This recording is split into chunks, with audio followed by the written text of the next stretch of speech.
आज हम नया टॉपिक स्टार्ट करेंगे। वंचित या अभाव,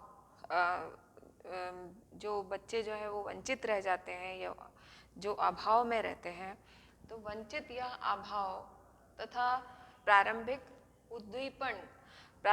उद्दीपन या प्रोत्साहन का बालक के विकास में क्या महत्व है या क्या प्रभाव पड़ता है।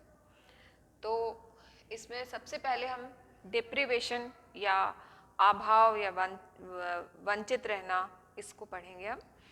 तो सबसे पहले तो जो बालक बहुत सारी चीज़ों से वंचित रहते हैं, उनको हम थोड़ा सा उसके बारे में ध्यान दें और उसका क्या प्रभाव पड़ता है उन पर, ये ध्यान दें। तो सबसे पहले तो जन्म से पूर्व की जो देखभाल है, सबसे पहले तो जैसे कि कोई बिना इच्छा के जो पेरेंट बनता है तो वो पूर्व जन्म की जो देखभाल है उस पर ध्यान नहीं देता, तो वहीं से उसका वंचित करण या अभाव जो है वो चालू हो जाता है। तो तब उस पर ध्यान नहीं दिया जाता। फिर उसके बाद उसकी जो शिक्षा है, अन्य उसकी देखभाल है, उसका जो शारीरिक विकास है, उसका सांवेगिक विकास है, इस पर इसकी देखभाल ना करना, इस पर ध्यान न देना, संसाधनों का नहीं होना, संसाधनों के से भी वंचित रहना, ये सारी चीज़ें जो है वो बालक को वंचित कर देती हैं। और इससे बच्चे पे क्या प्रभाव पड़ता है? सबसे पहला उसका प्रभाव पड़ता है उसके मानसिक स्वास्थ्य पर, उसका प्रभाव पड़ता है कि ये जो बच्चा जो वंचित है उसका सबसे पहले उसके मस्तिष्क पर प्रभाव पड़ेगा या मानसिक स्वास्थ्य पर प्रभाव पड़ेगा। वो खुश नहीं रहेगा, वो उसको हमेशा एक वो डिप्रेशन का शिकार रहेगा। तो ये जो बच्चा है इसके मानसिक स्वास्थ्य पर प्रभाव पड़ता है। इसके अलावा उसके शारीरिक स्वास्थ्य पर भी प्रभाव पड़ता है। शरीर के द्वारा जो सिग्नल्स आते हैं, जो हमारे शरीर में एकदम से हम किसी चीज़ पे रिएक्ट करते हैं या हमें एकदम सहज क्रिया जो होती है हमारी, या बहुत सारी चीज़ें ऐसी होती हैं जो हमें पता नहीं होता कि एकदम से हमने कैसे इसको मैनेज कर लिया। तो ये जो सिग्नल्स हमारी बॉडी में आते हैं, ये सिग्नल्स उस बच्चे के वीक पड़ जाते हैं।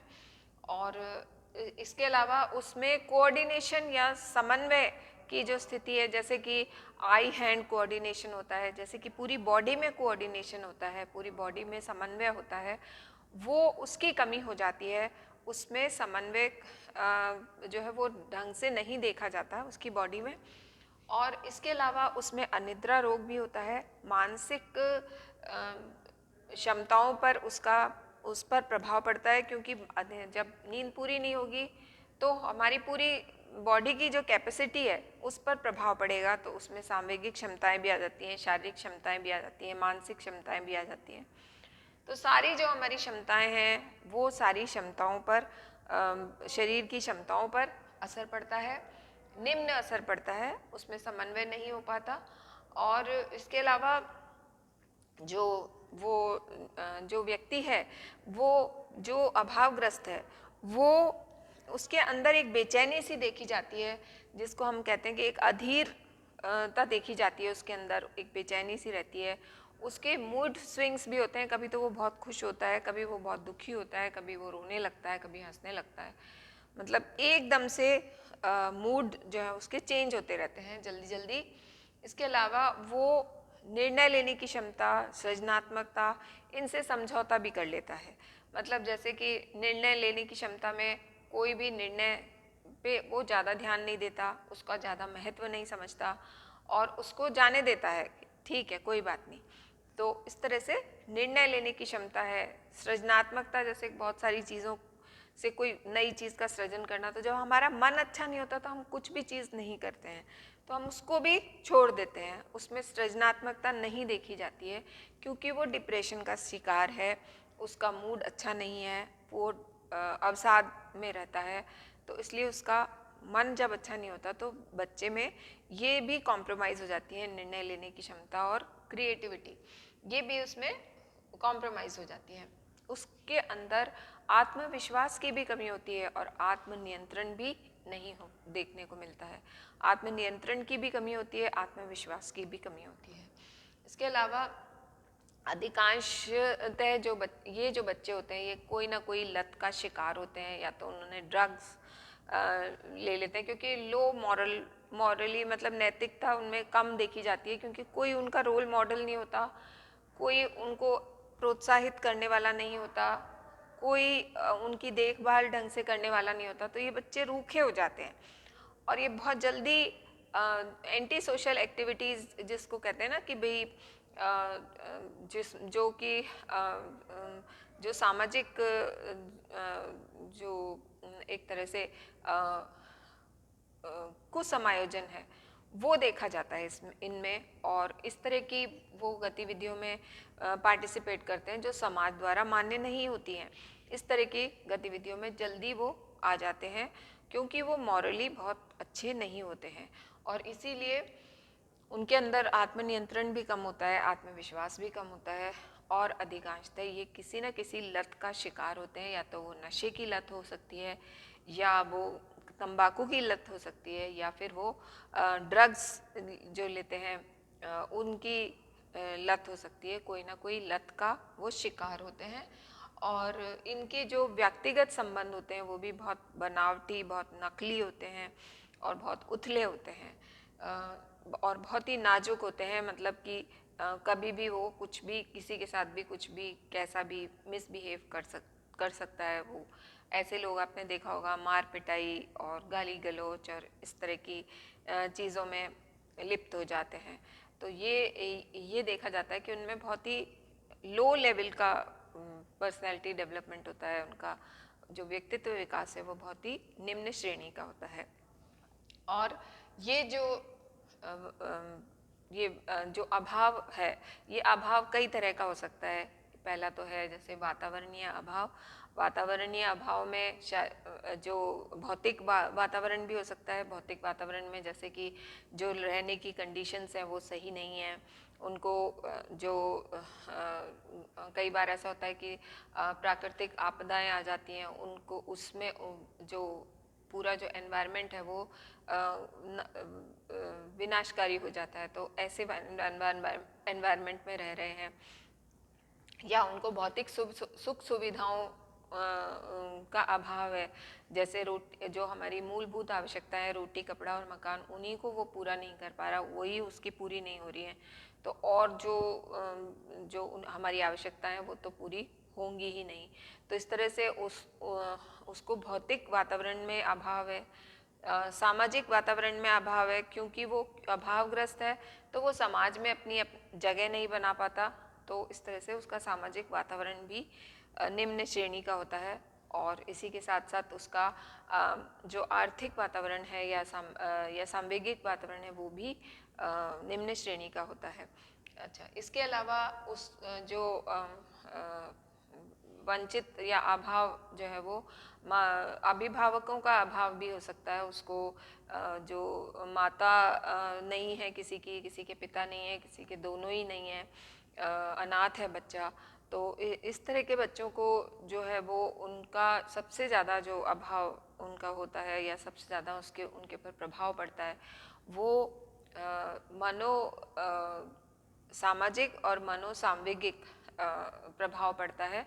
और इसमें बच्चा जो है वो बच्चे का व्यक्तित्व पूरा ढंग से नहीं होता है, और बच्चे में सांवेगिक जो विकास है वो बहुत ही निम्न श्रेणी का होता है। उसमें जो सांवेगिक विकास है वो भी जो नकारात्मक जो सांवेगिक विकास है, जैसे क्रोध, जैसे ईर्ष्या, जैसे भय, डर, ये सब ज़्यादा होते हैं। और जो पॉजिटिव इमोशंस हैं, पॉजिटिव इमोशनल इमोशंस हैं, जैसे कि प्रेम, जिज्ञासा और स्नेह, खुशी, हर्ष, ये सब चीज़ें उनके लिए उन अभावग्रस्त होता है इसमें, क्योंकि उसके कोई भी केयर करने वाला व्यक्ति नहीं होता, क्योंकि माता पिता का कोई भी सब्स्टिट्यूट नहीं होता।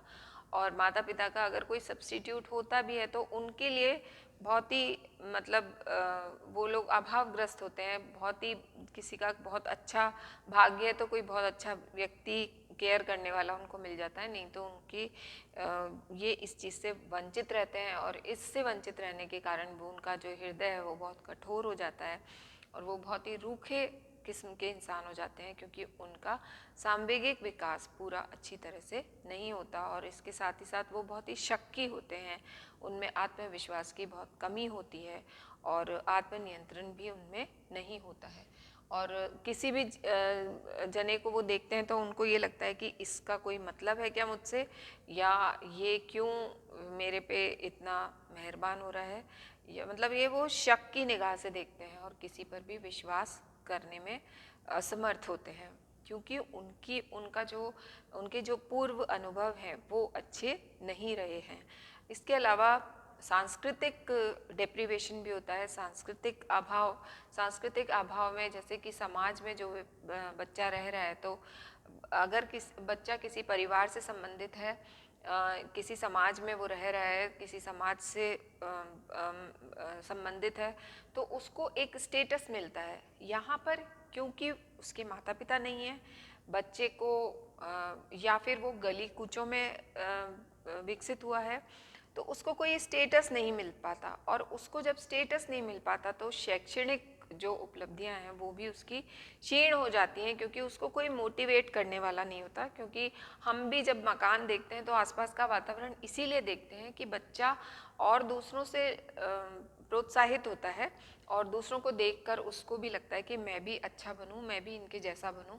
तो इस तरह का कोई एग्जाम्पल उनको बहुत ही कम दिखता है। तो इसलिए बच्चों में जो शैक्षणिक उपलब्धियां हैं, ऐसे बच्चों में शैक्षणिक उपलब्धियां भी बहुत ही कम देखी जाती हैं, क्योंकि उनको कोई मोटिवेट करने वाला नहीं होता है। और ऐसे में फिर उनके ये सारे जो अभाव हैं वो आर्थिक अभाव तो होते ही हैं। आर्थिक अभाव में जब उनकी बेसिक नीड्स ही पूरी नहीं होती तो उनमें नैतिकता भी विकसित नहीं होती, क्योंकि उनको ये लगता है कि मैं कैसे भी करके साम दाम दंड भेद से अपनी जो ये मूलभूत आवश्यकता है वो मैं पूरी करूं। तो ये भी उनमें देखा जाता है कि उनमें नैतिकता नहीं देखी जाती। फिर एक REM डेप्रीवेशन, ड्रीम डेप्रीवेशन, जिसको हम कहते हैं ये रिलेटिव आई मूवमेंट। इसमें क्या होता है कि बच्चा जब सोता है तो सोते समय उसकी आंखें मूव करती रहती हैं जल्दी जल्दी, और वो जो पूरा उसका कंसंट्रेशन से सोना चाहिए, सोते समय जैसे अपने को होश नहीं होता, तो वो नहीं होता उसमें। वो आधे आधे कॉन्शियस रहते हैं और बहुत ही टूटी टूटी नींद सोते हैं। नींद अनिद्रा देखी जाती है, नींद पूरी उनको एक सार नहीं आ पाती है। उनकी आई का मूवमेंट होता रहता है जल्दी जल्दी, तो एक तरह से उनका ब्रेन एक्टिव रहता है। और जब ब्रेन को रेस्ट नहीं मिलता तो बच्चों में ये जो मेंटल इंस्टेबिलिटी है ये भी आ जाती है। बच्चों के मस्तिष्क पर इसका प्रभाव पड़ता है और इसका कुप्रभाव पड़ता है। और इसके साथ साथ बच्चों में दूसरा जो अभाव देखा जाता है वो सेंसरी डेप्रीवेशन देखा जाता है। जो बच्चों की जो ज्ञानेंद्रियां हैं उनका डेप्रीवेशन देखा जाता है। तो ये हम नेक्स्ट क्लास में करेंगे। नेक्स्ट क्लास में इसको और डिटेल में करेंगे, ये जो अवसाद और ये जो अभाव है, जिससे हमें पता चले कि ऐसे बच्चों को फिर हम कैसे रिवाइव कर सकते हैं या किस तरह से हम इन बच्चों को उठा सकते हैं। तो जब तक हम इन बच्चों के बारे में जानेंगे नहीं तब तक हम इनका हम ट्रीटमेंट नहीं कर पाएंगे। तो इसलिए सबसे पहले हम इन बच्चों के बारे में हमें पढ़ना पड़ेगा। तो नेक्स्ट क्लास में हम इसी को कंटिन्यू करेंगे। Thank you.